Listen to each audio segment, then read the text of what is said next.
Welcome once again to Conceived in Liberty, a Bradley Speaker Series. I'm Rick Graver, president of the Bradley Foundation. Thanks so much for joining us. As part of our special Bradley Prizes edition of Conceived in Liberty, you've heard from Victor Davis Hanson, a 2008 winner, and this year's winners, Amity Schlaze, Roger Ream, and Molly Hemingway.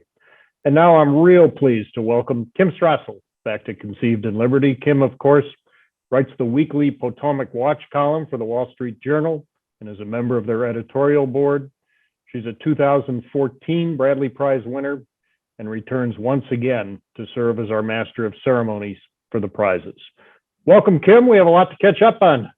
It is so great to be here. Thanks for having me, Rick. Great to see you. Kim, when we launched this Bradley Speakers Series, you were our very first guest. And at that time, we were 1 month into a pandemic, 1 month into lockdowns. And in many ways, it seems we've emerged from all this as a different country. What's your take on the state of our union in the years since we last talked about this? Well, first of all, again, thanks for having me. Thank you. You know, I think when we look at the last year, I think of a couple events. We tend to define it by the pandemic, but there was more. You had the pandemic and the lockdowns, which I believe helped lead to a lot of the unrest and rioting and looting and protesting that we saw over the summer, obviously sparked by George Floyd, but no doubt contributed to by the environment. I think the other major thing that you had was a presidential election, obviously, in which you had a party that won extremely narrow majorities for the presidency, also for the House and the Senate, but that have nonetheless gone on to govern as though they have some sort of sweeping mandate. And when you look at those things, you combine them, it has forced us as a country to have one of the more critical and fundamental debates about liberty and the size of government and the way we live on everything from what's the role of teachers unions? How big do we want the federal government? Do we want them telling us when our businesses can and can't open? Do we want more policing or less?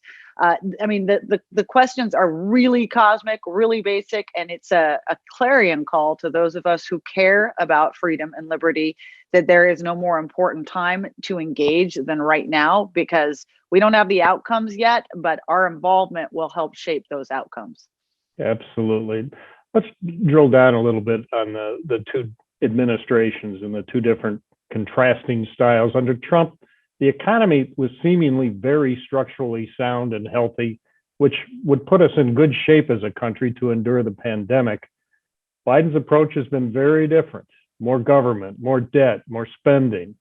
What's the long-term impact of those policies? What's really frightening to me is that we ought to be an economy that is booming, roaring Yes. back out of this pandemic. And yet we see government policies that have retarded that growth, whether it be enhanced federal unemployment benefits, which are causing people to stay home rather than to re-engage in a job, to inflation that we see right now, which is a function of government spending. So I think there's a couple of longer term worries. One is obviously the structural question. This kind of level of spending and debt is simply not sustainable in the long run, and it raises some really big questions in terms of monetary supply, the stability of currencies, all kinds of things. But you know, I think the other question is, this is an administration that, is trying to double the size of government at the moment. And not only that, to do so via a series of entitlements that attempt to create a cradle to grave governing system in this country. One that will require us, if those are accepted and grown, to forever have much higher levels of taxation, much harder time growing businesses. And so again, a fundamental kind of turning point or moment, crossroads in the country. And we've seen plenty of examples where that approach just doesn't work. Europe. Europe is a great example. Last year when we spoke, we both praised the free market forces that allowed private enterprise to find innovative solutions to enable this country to get through the pandemic. But in recent columns, you've been pretty critical of big business's sharp turn to the left. Do you think once this administration's progressive policies and appointments start to impact those businesses, that they'll start to turn back to the center right, or is it just too late? I think we're already seeing it to a certain degree. There's nothing like an overweening government to focus the mind, even the corporate mind. And what you really saw over the last year was CEOs reacting to the events around them, reacting to woke culture, reacting to, again, all of the unrest of the summer, critical race theory discussions, et cetera. And we know how cautious and worried they always are about getting tagged as somehow, Neanderthals that are not with the times. And so it was reactionary. I think now that the administration, as you said, is putting forward these appointments and putting forward these policies, you see more CEOs beginning to understand that their job is to protect their shareholders, to protect the business and their growth. I was just really pleased lately to see so many businesses band together to try to oppose the nomination of David Wheel, who's an appointee for the Labor Department. Really bad news for business in all levels, very pro-union. And so I'm hopeful that that's an early sign, and we'll continue to kind of see that test as we begin a discussion about taxes and more government regulation. Let's hope that's right. Kim, you wrote a book on how the left is silencing free speech. That was published 4 years ago already, and the left's success at that time seems almost modest compared to today. Does it surprise you just how pervasive cancel culture has become? And do you think your book was an early indicator of things to come? Well, I think that the tactics that I tried to write about in the book should have been a warning sign, because the way they were laying them out and some of the success they felt they were having was an indicator that they were going to ramp up some of these tactics. And now we're seeing it, full-fledged across everything.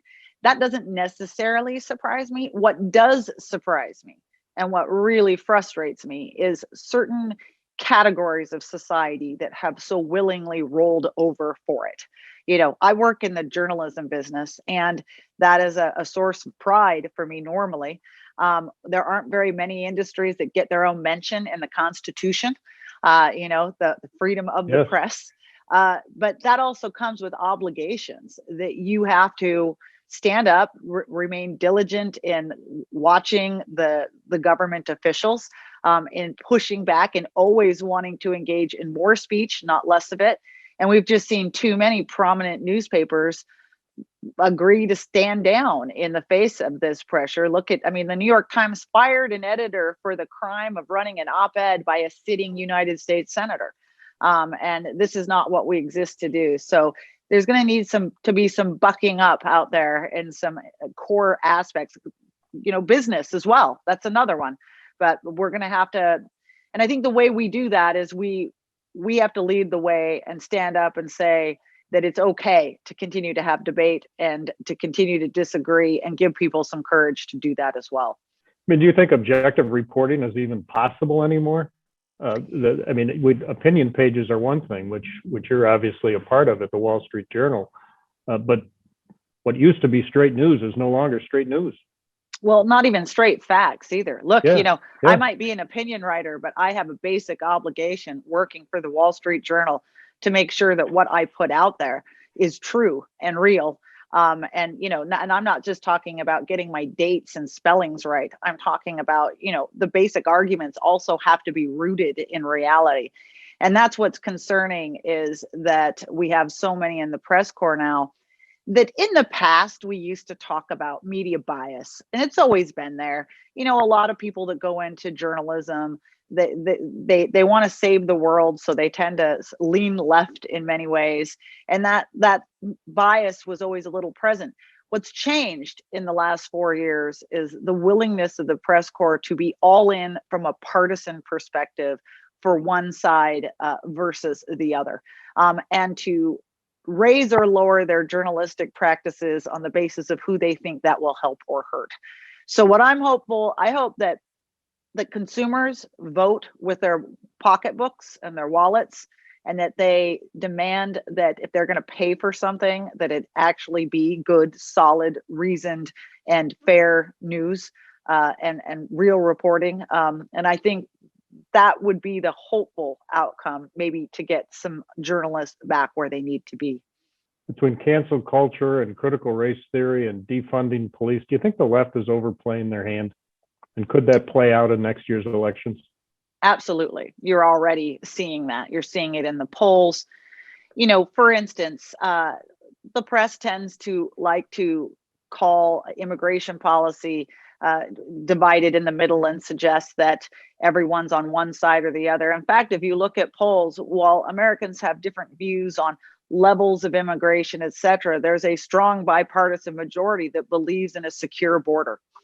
And that is something that is being demolished at the moment. And you see people very frustrated about that. Critical race theory, which coupled on top of a year of teachers unions refusing to go to work and do their job, has really got parents up in arms, and understandably so. Crime is rising in cities.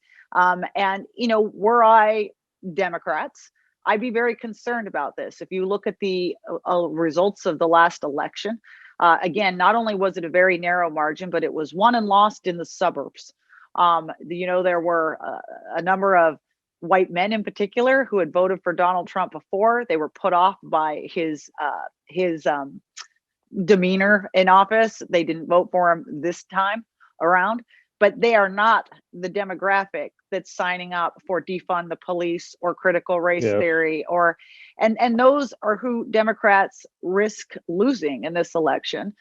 In addition to, we saw some newfound different voting places for minorities, Hispanics, African Americans, looking around and saying, I'm kind of worried one party has taken me for granted. I'm going to see what else is out there.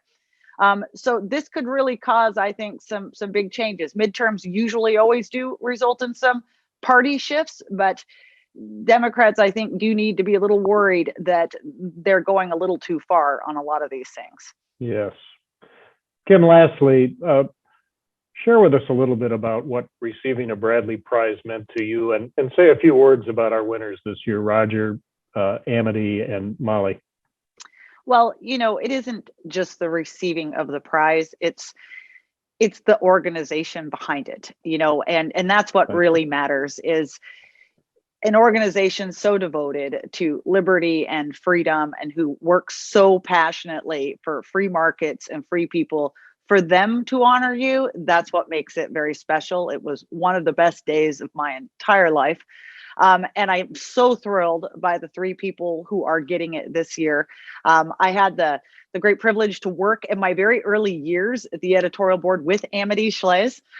We didn't overlap for a long time, but she is just as an academic and brilliant thinker now as she was then. It's not many people who can actually get, with the use of facts, people to reevaluate longstanding theories in history. Look at her books on different subjects that have made people rethink a lot of false assumptions, as it were. Molly is just an amazing investigative journalist, something that I really admire. She has been at the top of her game on all of the big stories that have come through. And Roger, what a life to have spent your entire career basically grooming and bringing about an entire new generation of leaders who believe in the ideals of freedom and limited government. It's quite an all-star panel, and I think the Bradley Foundation did an amazing job with these picks this year. Well, thanks. Kim Strassel, thanks as always for your time and your insights and your perspectives. I know everyone enjoys it. And of course, thanks to all of you for joining us on this episode of Conceived in Liberty.